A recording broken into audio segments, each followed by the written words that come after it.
The New York Knicks have been aggressively trying to acquire Donovan Mitchell via trade from the Utah Jazz, and I don't really understand it. It doesn't make a lot of sense to me. I mean, you do have Jalen Brunson, who is very similar, but maybe the thought process is, just get the talent that you can now, see how it works, and then build around them with some defenders, stuff like that. I just think they're going to be a terrible defensive team if they acquire Donovan Mitchell, but the Knicks seem destined to acquire him. They're the most likely suitor. They have been the most aggressive. They have the assets and everything that the Utah Jazz want and need.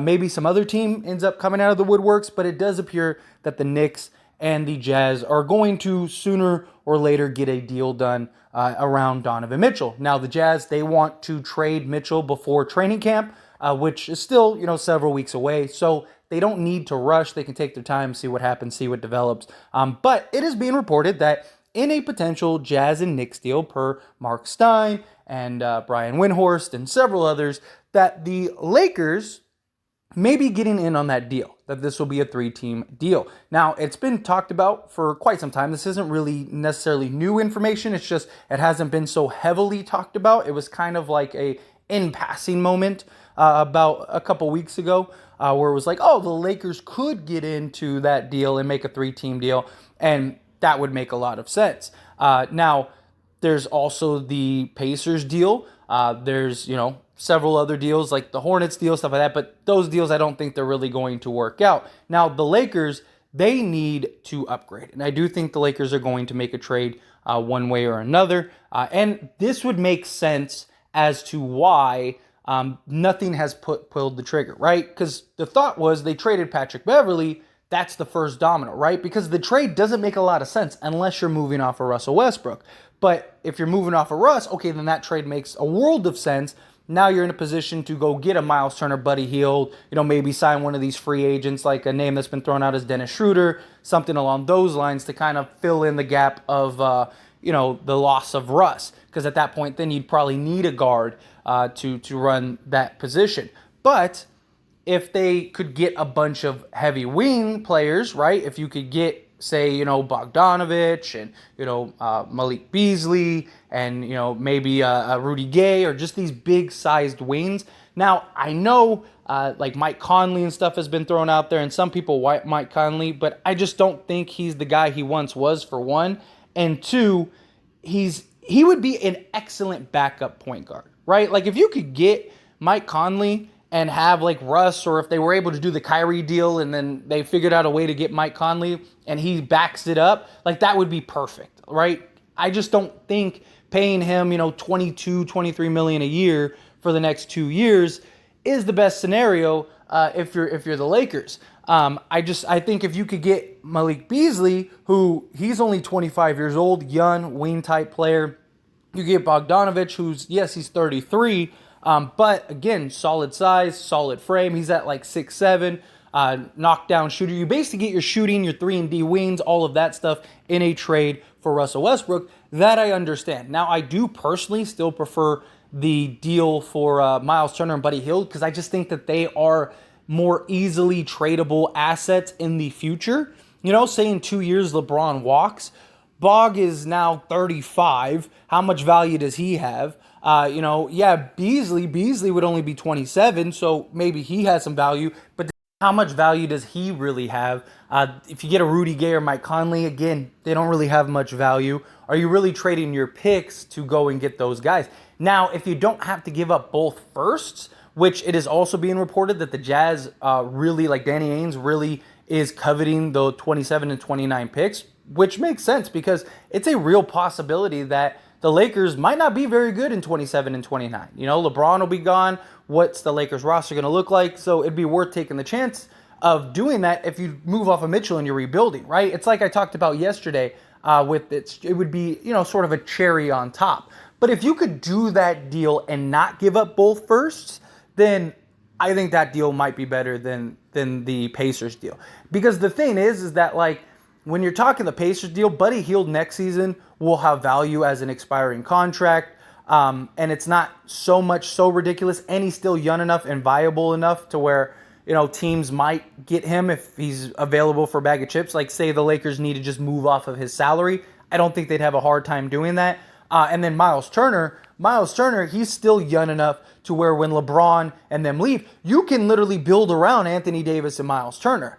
Are you really building around Beasley and Davis? Maybe. It depends on what Beasley becomes and turns into in the next 2 years. But realistically, like Miles Turner and Anthony Davis to me would be a better like tools to kind of rebuild than Beasley and Davis. Or if you need to go, if you just say, hey, let's tear it down and full-fledged rebuild, well, then I just think Miles Turner would have some real value, and so would Anthony Davis. So now you have the pieces to go and get, and jumpstart your rebuild, stuff like that. It's just something that I think is important. But, I mean, the Lakers went and got Patrick Beverley, right? They traded with the Jazz. So we know that the Jazz is willing to work with the Lakers if the deal is right. I do think that the Lakers do some deal, and this makes sense why the Lakers are waiting around, because that's the big question, right? A lot of people were like, what's going on? The Lakers got Patrick Beverley, like let's get the Pacers deal, let's do the Jazz deal. But the Lakers want to see what develops. Again, the Pacers deal isn't going anywhere. It hasn't gone anywhere since it was announced. So that's not going anywhere. You don't have to worry about that. And then as far as like the Jazz deal, like you need to wait to see what happens in the Mitchell trade, right? Because what if you could get, like if Jazz really do love and covet those two first, what if you can get Beasley, Bog, and like Reddish? Now you got two young wings for the future. You got Bog, who's more helps you win now.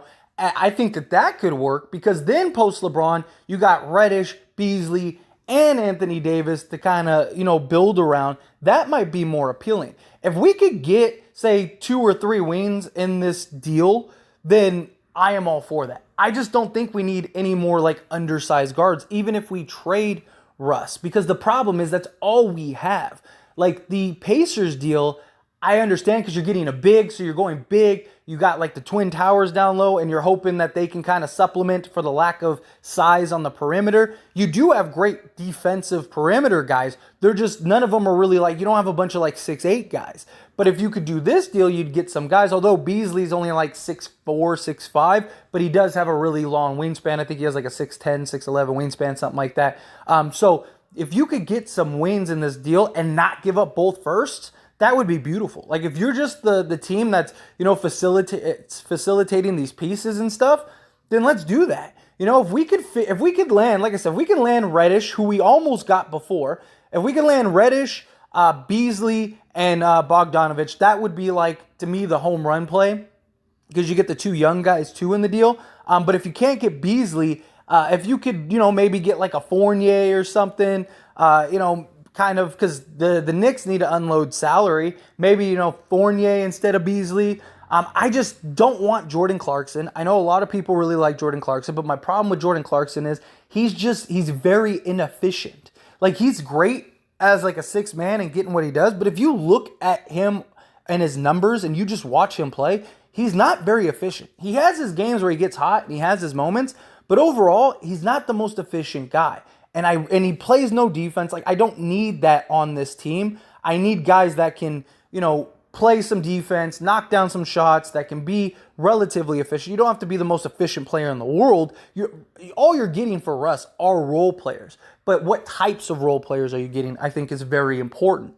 And then Mike Conley. Yeah, Mike Conley's great, but he's not the Mike Conley of old. He's not the Mike Conley that, is one of the, arguably one of the top point guards in the league. Great facilitator, great shooter, great defender, that grit and grind type Mike Conley. It's not him anymore. He's still a solid player. Like I said, if we could get him, if he's our backup, like that's great. But are you really paying, 22, 23 million a year for a backup?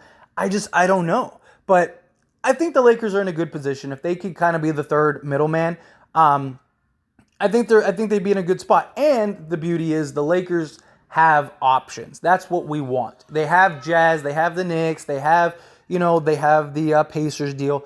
At the end of the day, that's what we want. What are our options? Are they viable? Are they realistic? All of those things check off. Okay, great. Now let's just, Rob, make the right deal. And I imagine Rob's going to try to do the deal that he doesn't have to give up both firsts, which personally, I don't think either deal requires both firsts, because you're helping both teams with Russ. The reason they want Russ is not just for the picks. They want it for salary relief. They want it for, to be able to just clear that cap space, all of that stuff. So they're just going to buy him out. So you're doing them a solid. You're doing them a favor by essentially wiping their books and also giving some compensation for it. Here you go. So I don't know. I mean, I will say, though, too, is that the Jazz deal would offer more flexibility because if you get Miles Turner, you got to sign him long term, right? Because you can't risk him walking. So Miles Turner is a free agent. You have to end up signing him to an extension immediately. Buddy, he's still got 2 years. Yeah, you could probably move off of him next year, but it's one of those things. You're kind of stuck with those guys. Where these guys, if you need to, and especially if you don't give up both first, if you need to, you could let Patrick Beverley walk or re-sign him for less. Bogdanovich, you could, let him walk or re-sign him for less. Beasley's on a couple-year contract. I believe it's 2 or 3 years off the top of my head. Reddish, stuff like that. But they're both reasonable contracts to where it's not going to kill you. So there is more financial flexibility in the Jazz deal. But anyway, those are my thoughts and opinions. And as always, I pass the question to you. Let me know yours down in the comment section below. What do you think? Do you think, yes, Lakers get it done? Let's go, let's do the Jazz and Knicks deal. Do you think no? Let's do the Pacers deal. Pacers deal is better, makes us legit. How do you feel about it? Because the other thing is I feel like at least the Pacers deal gives us some insurance for Anthony Davis. That's something else too. Because Anthony Davis is going to miss 20-plus games this year, and Turner is hopefully that supplement. But I mean, if you get more wins, then you have the supplement for LeBron. So I don't know. It depends on what they get in the Jazz deal, the Jazz Knicks deal. If they can get 3 wing players, then I'm all for that. I think that's the deal you make, especially in today's league. That would be perfect. But again, however you feel about it, also keep in mind the Lakers would only be able to do this deal if Donovan Mitchell goes to the Knicks. So that's something else, just a little caveat that is worth mentioning. But love to hear your thoughts and opinions down in the comment section below. That being said, hit that like button. Helps me out a lot. Lets me know you enjoy these types of videos, and I truly appreciate it. If you're not subscribed to the channel, hit that subscribe button, followed by the bell notification. Stay up to date with all things sports. Join this wonderful community and all of our discussions. I'll see you all in the next one. Thank you.